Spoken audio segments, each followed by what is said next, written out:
Returning now to a trade war that seems to be spiraling out of control, the gloves are off between the US and Canada's next Prime Minister has promised to stand up to Trump. Is there any way out of this cycle of economic violence? Eric Lassell is Chief Economist of the Royal Bank of Canada Global Asset Management, and he's joining Walter Isaacson to look at what this all means. Thank you, Chris John and Eric Lassell. Welcome to the show. Thank you. It's a pleasure to be here.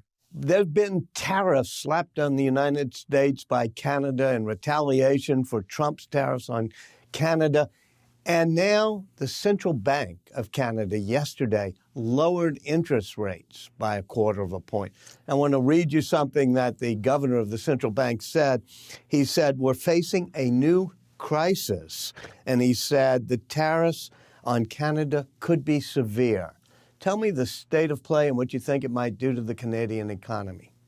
Tariffs are an enormous problem for the Canadian economy. This long friendship and partnership and North American relationship has really integrated these economies. And as it stands right now, about 20% of everything that Canada makes is ultimately directly consumed by Americans. And so you can imagine as these tariffs are put on and begin to impede those flows, it really is quite a concerning development for the Canadian economy. It's certainly not great for the US either, but it is profoundly worse for Canada. And so it's hard to say with great confidence exactly what the economic damage will be in terms of magnitude, just because there are so many swirling tariffs and on again, off again type of arrangements. But if significant tariffs are applied and if they stick, it's not an exaggeration at all to suggest that it could be a fairly profound recession for Canada. And so here we now see policymakers responding to that. And the Bank of Canada has cut interest rates. It might have done that anyhow, but certainly it is on a path toward additional rate cuts relative to what might have otherwise been appropriate. And I would certainly think that as we get some additional clarity on just what tariffs are in place and how long they stick around, I would think that fiscal policy will come into play as well. We've seen this go back and forth all the time.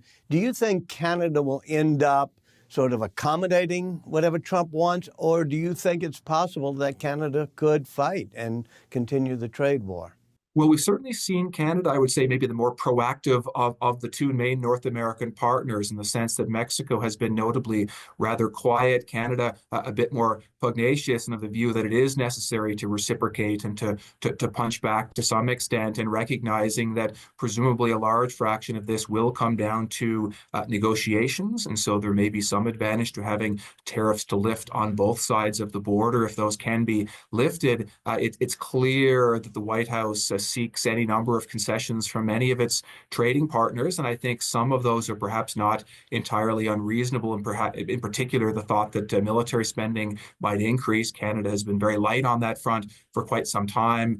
We've seen already additional resources directed toward border security, though I would argue that it's much more of a Mexican issue than a Canadian one, but Canada has put several $billion in that direction, and I think it's a reality now that this USMCA trade deal will be renegotiated as well, and Canada likely in a position to oblige for that. I think maybe the bigger questions that exist, and this is relevant to all of the American trading partners, is the extent to which the thought of reciprocal tariffs seems to have grown beyond the idea of, if you have tariffs on us, we'll have tariffs on you. And it seems now to express some measure of objection to foreign countries, including Canada, that have sales taxes, that have exchange rates that perhaps aren't precisely at their long-term fair value, and that have sectors that perhaps have some measure of protectionism, be it transportation, be it broadcasting and others, which the U.S. has as well. And so I say all of that just to make the point that I think some of the U.S. asks are going to be difficult to oblige to. And so as a result, there is a real chance that these tariffs, or at least some fraction of them,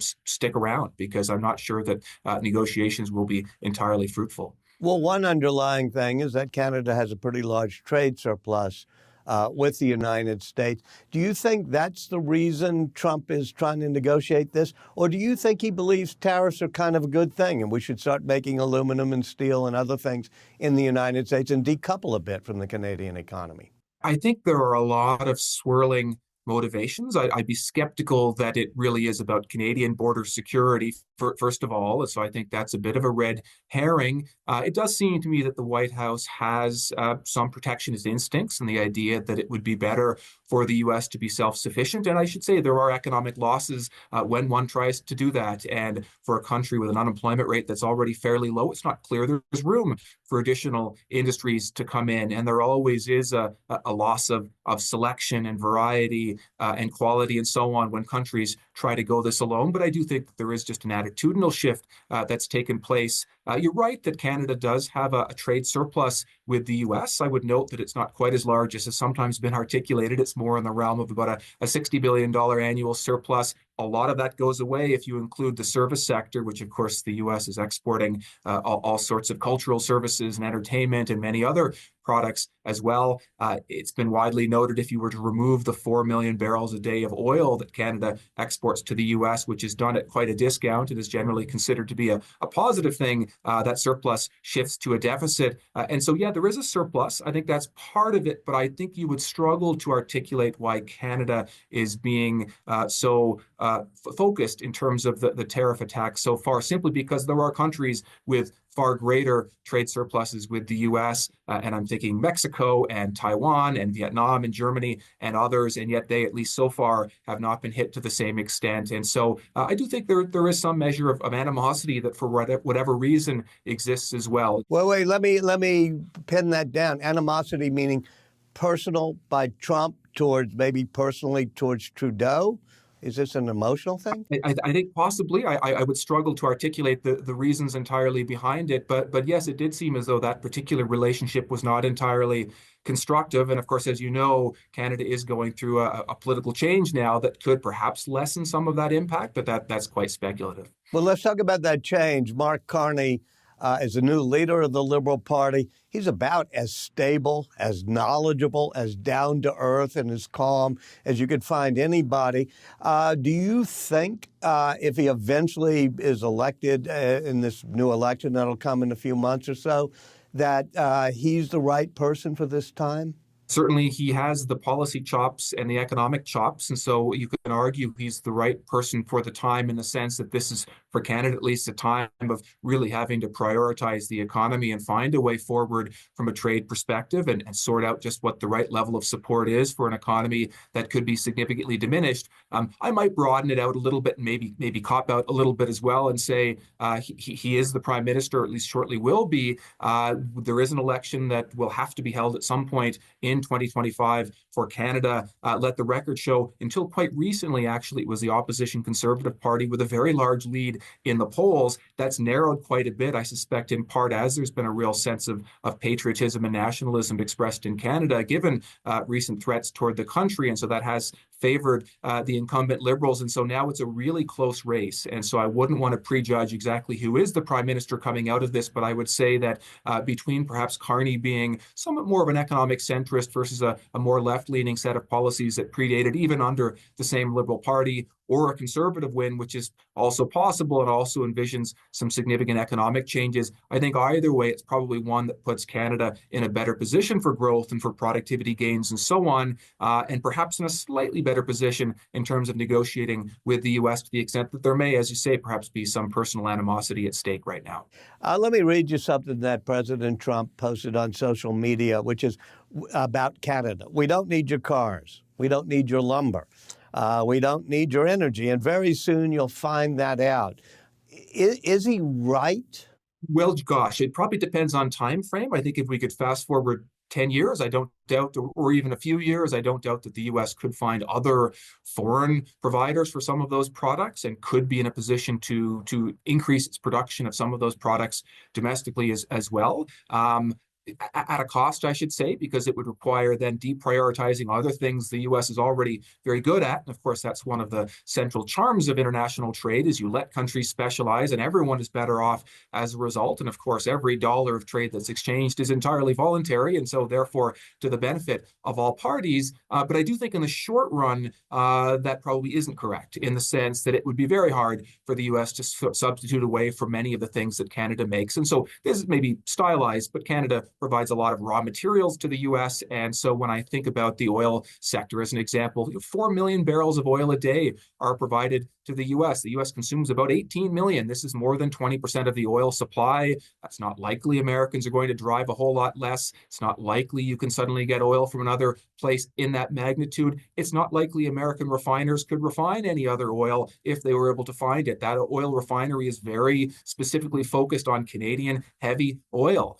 For potash, Canada provides the great bulk of the imported potash, and while Russia and Belarus produce some, and one might theoretically think of a way in which that could be secured, they just don't make enough for U.S. needs, even if you were able to swap all of the production over to the U.S. And the auto sector, this is a highly integrated North American auto sector. And so, of course, there's pressure now for companies to shift some measure of production toward the U.S., but you can't build factories in a day. You can't even build them in a year. And very similarly, and perhaps apropos, given that the steel and aluminum tariffs have come on, Canada produces the great bulk of the aluminum used in the U.S. We're talking 10 times more than any other country provides to the U.S., far more than the U.S. produces, and aluminum is needed for motor vehicles, including pickup trucks. It's needed for planes. It's needed for construction. It's needed for every soda can that you've seen. And there really isn't another way to get that in any kind of timely way. And so, the pain is greater for Canada, but the pain is significant for the U.S. And you would expect higher inflation,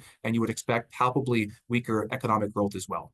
Well, that's what you do at the Royal Bank of Canada, or RBC, is you're very good at making predictions about the economy, doing analysis.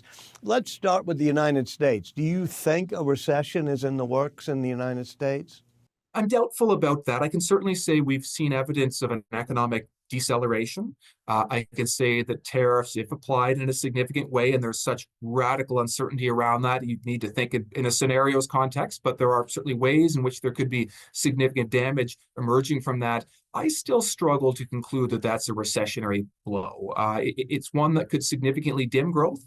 It's one increasingly that points to an economy that might grow at its slowest rate since 2020, since the pandemic, to the extent these tariffs come on. To me, it's not a full-on recessionary blow. And I would say, as much as markets are recoiling, the sort of scale of market recoil is probably consistent with that as well. And so would you see higher unemployment? Absolutely. Weaker growth? Absolutely. To my eye, at least, probably not an outright economic contraction. Well, let me then ask you about Canada. Do you think it will be recessionary for Canada? Well, listen, if anything like a 25% tariff comes on April 2nd, I think the answer is yes. I would assume the Canadian economy is beginning to shrink almost immediately at that point. I'd like to think there will be negotiations. I'd like to think that smaller tariffs will ultimately prevail within a matter of months or perhaps quarters. But either way, you would still have an economy that was shrinking initially and quite a bit of pain being felt. And maybe the only distinction I can make between the two, and it's not really an economic one, is that Canadians are incredibly united around this and willing to suffer and broadly in line with the reciprocal tariffs being applied to the U.S. And so I suspect we will see Canadians rally, and perhaps that will dampen some of the blow. But at a minimum, the government at the central bank likely to be rowing in the right direction. Explain to me something about the way Canada works. We see Doug Ford of Ontario's premier, right, talking about putting his own tariffs on the United States and coming to meet with Howard Lutnick, the Treasury Secretary. Could he do things, what do you expect of that meeting with Lutnick, and could he do things that are non-coordinated with the central government of Canada? It's certainly unconventional. I will say that he's been among the more pugnacious of the provincial leaders, and so that's been undeniable. I guess time will tell whether that's the right strategy or not. It's not quite clear yet, but perhaps not the worst thing to be experimenting with different responses and gauging what the U.S. response to that is.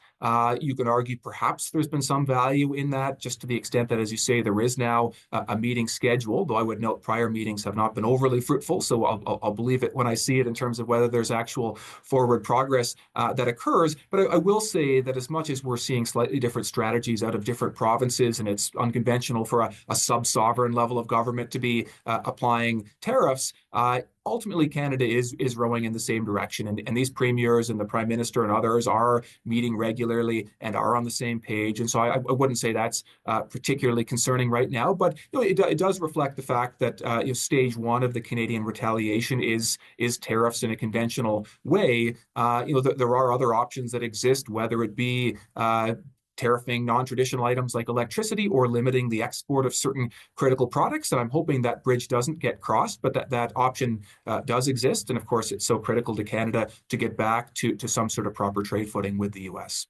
You made a very strong point about how coupled the Canadian economy is to the American economy and vice versa, the U.S. economy.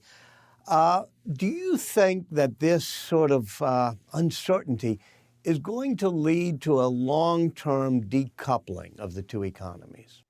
It's a great question, and it's awfully hard to say because, of course, it's difficult to say what trade policy might look like under a different administration 4 years from now, or what it might look like a decade or two from now. And I wouldn't want to underestimate the long and incredible and almost unparalleled friendship the two countries have had. And so I wouldn't want to write that off on the basis of a couple of bad months. But I would say that certainly Canada is of a mind that it needs to work harder to diversify its trade.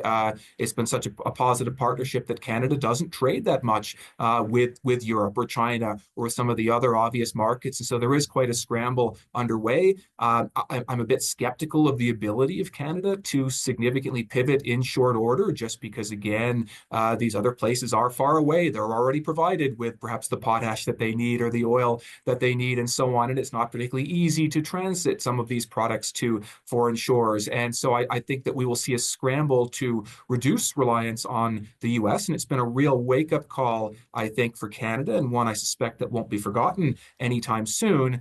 All the same, even with gargantuan tariffs, I very strongly suspect Canada's biggest trading partner will be the U.S., and I would think it will be probably, again, a fairly close trading relationship within a number of years. But you say there'll be a scramble to reduce relationships with the United States, trade relations. Do you think that would put Canada more closely aligned with China? It's a great question, and I think the natural strategy is to flirt with other countries and perhaps induce some jealousy from the U.S. And the obvious flirting would be with China and Europe in particular. And so I'm sure those conversations will happen. Do note that Canada already has a free trade deal with Europe, and so I suppose the opportunity there is to trade more. The negative is there isn't room for an explosion of trade because the barriers have already been fairly low. One of the challenges for Canada is that Canada and China have often had a contentious relationship, ironically, in part because of the U.S. And so, for instance, Canada put on a large tariff on Chinese vehicles to synchronize with the U.S. tariff on Chinese vehicles. China has just punched back at Canada in the last week and is now applying tariffs to various agricultural products on Canada. And so I wouldn't say that the relationship is entirely proceeding in the right direction right now. And so there are challenges there, but I'm sure Canada will do its best to diversify as it can. Eric Lassell, thank you so much for joining us. Thank you very much.